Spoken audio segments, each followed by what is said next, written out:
Happy Wednesday morning, listeners, and welcome to the middle of the week. Today is May 8th, and I'm your host, Katie Parsons. The Morning 4 is all about starting your day off on the right track, and mine too. So maybe you listen to this podcast for the fun facts or to figure out which novelty holiday it is before all of those social media memes hit throughout the day. You're welcome, by the way.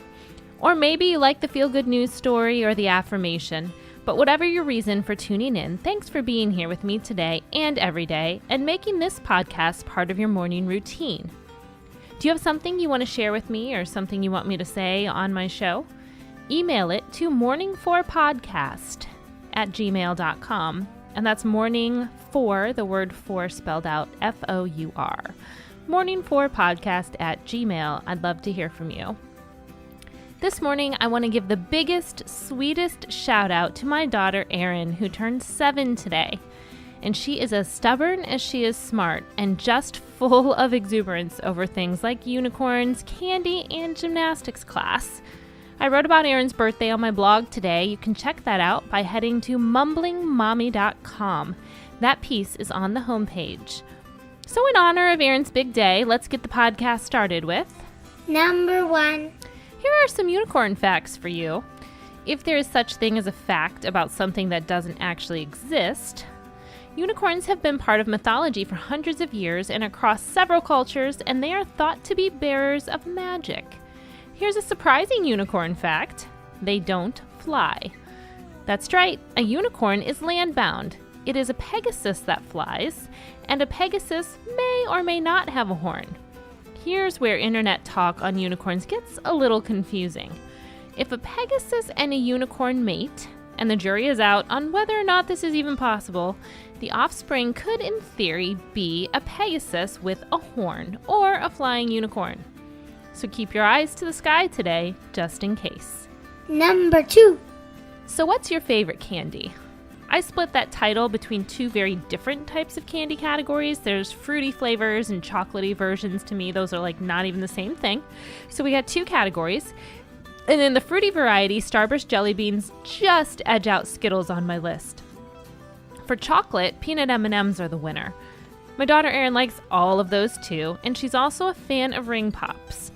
It turns out that all across America, candy favorites vary by region. Candy corn is the winner in Alabama. Swedish Fish are most popular in Georgia. Things like Reese's Peanut Butter Cups, Milky Ways, and M&Ms are some of the most consistently popular candies in all 50 states, and that's according to a Mental Floss survey. Well, here's something you didn't even know you were missing in your life. In Japan, flavored versions of Kit Kat bars are available to buy. Some are even flavored with sake or whiskey. Number 3. Today's feel-good story is just my own musing on life. In the past year, my daughter Erinn has shown a lot of interest and talent in gymnastics. She's the type of kid who used to be pretty tentative to try new things. She kind of just prefers to stick with what she already knows and is already good at. But this year, she's really thrown herself into gymnastics, and she's learning all types of new things alongside girls, some of them a few years older than her because of the current class that she's in. And she's done it without tears or any fear. And I'm behind the glass watching all this happen, just waiting, for the meltdown, waiting for her to get nervous, waiting for her to not want to do something. And, it hasn't happened. And it's been really fun to watch her enjoy herself and really exude this confidence. And it's also made me think back on the things in my own life that I've always loved to do, and the things that just make me feel good to do, and that discovery process of finding those things as a young person. I was okay at gymnastics, but I never loved it, definitely not the way Erinn does. I loved singing, though, and performing, and I was probably about Erinn's age when my parents noticed and started giving me more opportunities to do both. So what is your thing from when you were a kid, and something you still love today? And are you making time for it? Are you letting yourself fail at it in order to get better at it? Most of all, are you following your heart on it? So that's my encouragement for you and for myself today on my daughter's birthday. Reclaim that one thing for yourself, even if it's in a small way, and don't be afraid to unabashedly love it. Number 4. So let's go ahead and get the rest of this day started with our affirmation. Repeat after me. I am not what has happened to me.